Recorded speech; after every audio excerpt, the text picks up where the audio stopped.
buenas tardes, amigos y hermanos. Los saludo a ustedes el pastor Luis Flores Salazar de la Iglesia Nacional Presbiteriana Belén. Oremos. Bendito Dios, Señor Todopoderoso. Señor, te pido sabiduría para que pueda predicar este mensaje. Que no hable palabra de hombre, sino que hable palabra tuya. Pon el carbón encendido en mis labios y dame sabiduría. En el nombre de Cristo, nuestro bendito Salvador. Amén. Ahora les voy a pedir, amados hermanos, que abran la palabra del Señor en el Evangelio según San Mateo, capítulo 16, versículo del 13 al 20. Y empezaremos con una historia. Se cuenta que un predicador del siglo XVI, sabiendo que venía la guerra, la peste y la muerte, se puso presuroso a predicar el Evangelio y predicó día y noche para que la gente se arrepintiese de sus pecados y se hiciera una confesión de Cristo y pudieran escapar así de lo que venía sobre el mundo. Pero lo que logró en un año fue la confesión de una sola persona. Y esta viene a colación las palabras, o me recuerdan las palabras del apóstol Juan, cuando dijo: y cuando venga Jesús, ¿hallará fe en la tierra? Y eso es muy cierto, hermanos, porque como están las cosas en este mundo, cada vez la gente cree menos en Jesús. Es más difícil, no es difícil predicar ahorita porque cualquier persona puede escucharnos, pero no le interesa. Entonces es importante, quizás, que el Espíritu Santo, que nosotros seamos más espirituales, que el Espíritu Santo nos llene de su poder y nosotros salgamos a predicar. Pero hablando en otras cosas, la palabra, cuando Cristo venga, ¿habrá quien le reconozca y le confiese como Salvador? La confesión es algo que un hombre puede hacer por sí solo, a veces. Pero esto no vale. Pero si lo confiesa lleno del Espíritu Santo y por el poder de Dios, entonces sí será una predicación, sí será una aceptación a Dios, porque así el hombre solamente puede reconocer a Cristo como Salvador. Para contemplar mejor esto, vayamos al contexto histórico de este pasaje de Mateo 16 y veamos que aquí hay una historia muy interesante en este pasaje de Mateo, pues nos narra Jesús que se llevó a sus discípulos a un retiro espiritual y se los llevó a Cesarea de Filipo. Y cuando estuvieron ahí, en esa región, Él les enseñaba.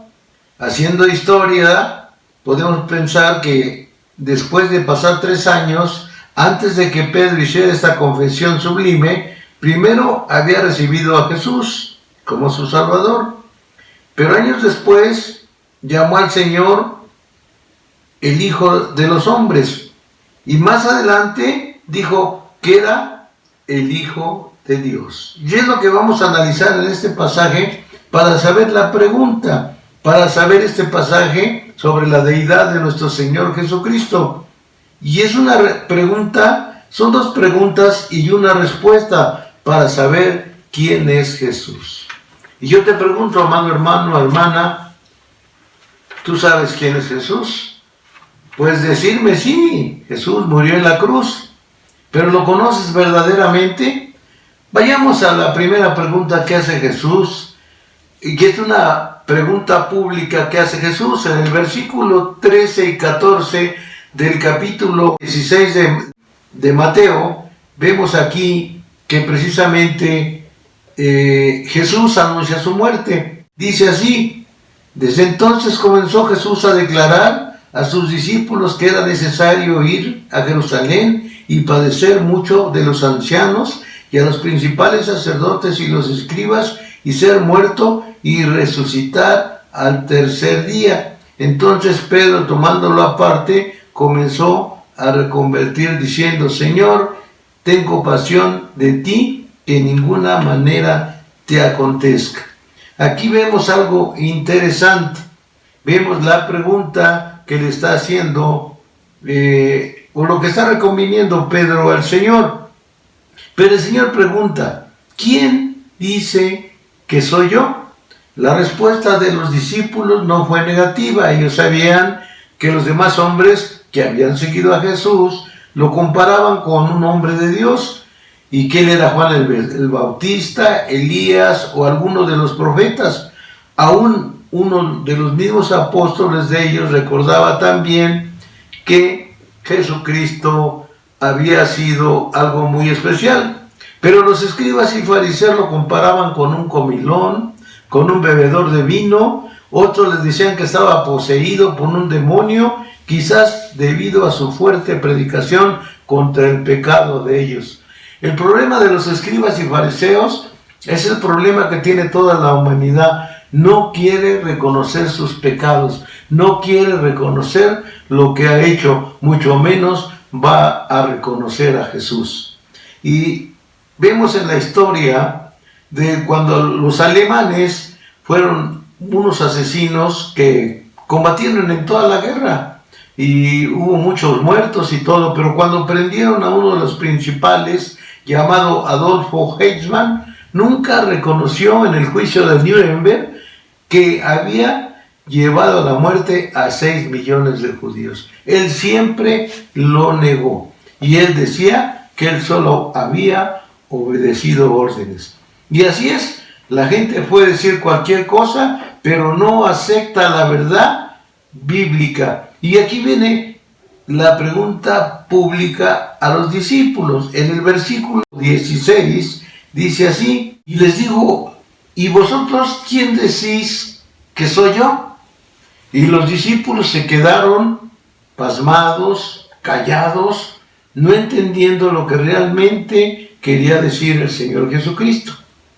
Y todos los discípulos no se atrevieron a responder, pero Pedro de repente, tomando la palabra, dijo así, tú eres el Cristo, el Hijo del Dios viviente. Pero Pedro no titubeó, no esperó el consenso de contestar al tomar la decisión. Y la confesión de Pedro es una gran razón de peso para el valor de los hechos. Pedro había comprendido que Jesús era un hombre verdadero, pero también era divino, pues Jesús había sido la obra de Dios en sus corazones, pues más de un sentimiento mental, la fe hacía aparecer lo visible, lo invisible como visible. Y aquí vemos lo real.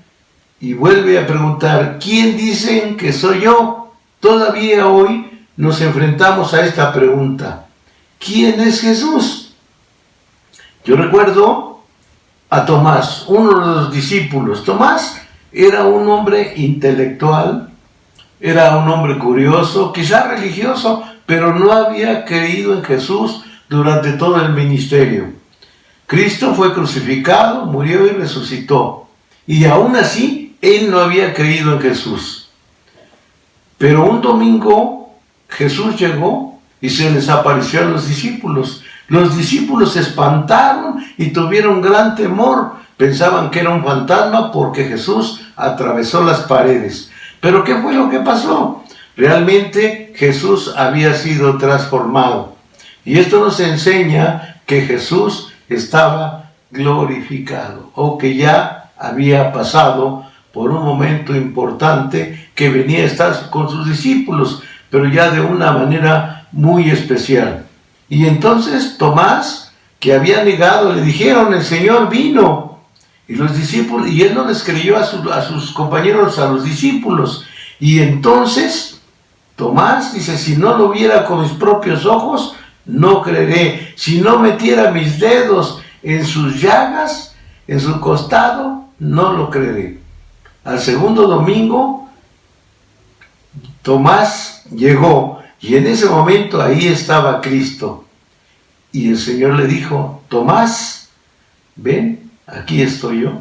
Mete tus manos y mete tu dedo en mi costado para que veas que soy yo. Pero Tomás, arrodillado, arrepentido, realmente convertido, levantó su voz el intelectual, el fanático, el religioso, dijo: Señor mío, Dios mío. Y aquí vemos claramente que la gente que realmente tocada por Dios y por el Espíritu Santo confiesa a Dios. Primero lo llamaron el Hijo del Hombre, después le llamaron el Hijo de Dios, pero ahora Tomás le dice: Señor mío, Dios mío. Entonces, ¿qué quiere decir? Que Jesús es el mismo Dios en la persona del Hijo.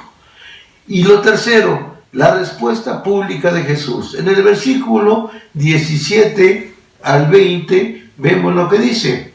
Entonces le respondió: Bienaventurado eres, hijo de Simón, hijo de Jonás, porque no te lo reveló carne ni sangre, sino mi Padre que está en los cielos. Yo también te digo que tú eres Pedro, y sobre esta roca edificaré mi iglesia, y la puerta del Hades no prevalecerá contra ella. Estas fueron las palabras dichas por el mismo Señor Jesucristo. He aquí las respuestas de bendiciones, las respuestas de nuestro Señor, de nuestro Rey, de nuestro Dios, que nos utiliza a todos, que nos ama a todos, que a pesar de nuestras diferentes ideas, de nuestras diferentes maneras de ser, caracteres tan diferentes, Dios nos usa, porque Él mismo nos llamó para que estemos con Él y trabajemos unidos como un solo hombre. Claro, aquí me estoy refiriendo a los que realmente quieren trabajar para Jesús. Hay una ilustración que nos muestra claramente que todos somos útiles y que todos los que queremos trabajar para el Señor, a pesar de nuestras diferencias, podemos trabajar unidos con Jesucristo. Y se dice que en un taller se encontraban discutiendo ciertas herramientas y se criticaba a la sierra. Decían que era muy molesta, pues cortaba por los dos lados. El martillo muy ruidoso y golpeador, y el tornillo siempre se estaba retorciendo para entrar. El cepillo solo hacía trabajo superficial. La regla siempre estaba midiendo a todos los demás, y la lija siempre estaba muy áspera y lastimaba, siempre corrigiendo. Y cuando la discusión estaba en su más fuerte hervor, entró el carpintero de Nazaret y tomó cada una de las diferentes herramientas, trabajó duras en su labor, y levantándose dijo: buena obra he podido hacer con vosotros, a pesar de vuestras diferencias. Nosotros, así la iglesia, somos diferentes, mas Dios nos usa a todos los que queremos servir. Y esta es una verdad. Y en conclusión, la pregunta pública de Jesús es una enfrenta a una respuesta vital, pues no debemos confundir a Jesús con ningún hombre, o mujer o hombre ilustre, por lo que éste sea. No importa. Lo que importa es reconocer a nuestro Dios, a nuestro Salvador, a nuestro Señor, y responder como Pedro: Jesús es el Hijo del Dios viviente. Pues así somos privilegiados como Pedro. ¿Por qué? Somos privilegiados porque nosotros confesamos también a Jesús. ¿Y quién nos lo declaró? La Biblia, el Espíritu Santo, y Dios hizo la obra en nuestro corazón. Por eso la fe la obtuvimos ahí con los apóstoles. Por su palabra y su espíritu sabemos lo que pasó a través de la Biblia. La respuesta de Jesús es que somos bienaventurados porque ha sido revelado por el Espíritu Santo quién es Jesús.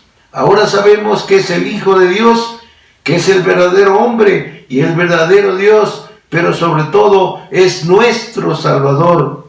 Y para reafirmar todo lo dicho, termino diciendo: entre el veredicto y la confesión y la experiencia religiosa, ¿quién dicen que soy yo? Y podemos declarar nosotros con verdadera fe: tú eres el Cristo, el Hijo del Dios viviente. Ahora, mis queridos hermanos, que la gracia de nuestro Señor y Salvador Jesucristo, el amor de Dios el Padre y la comunión de su Santo y Divino Espíritu sea con todos ustedes, con vuestros hijos, con todo el pueblo de Dios, desde hoy y para siempre. Amén.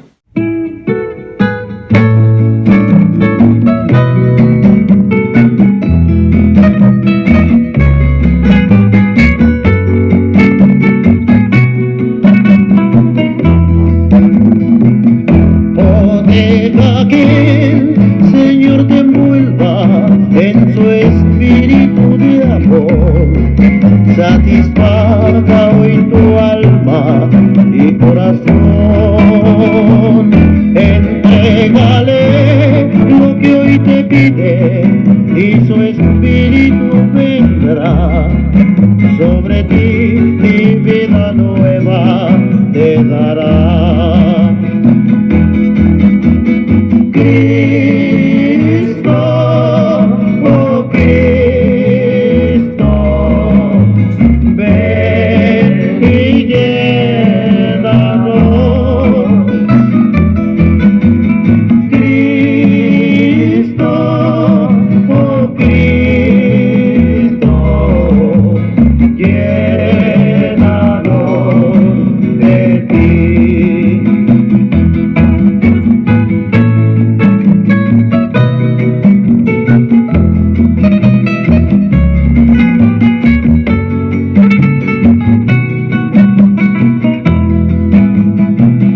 Alcemos nuestra voz con gozo en una alabanza a ti, con dulzura te entregamos nuestro ser.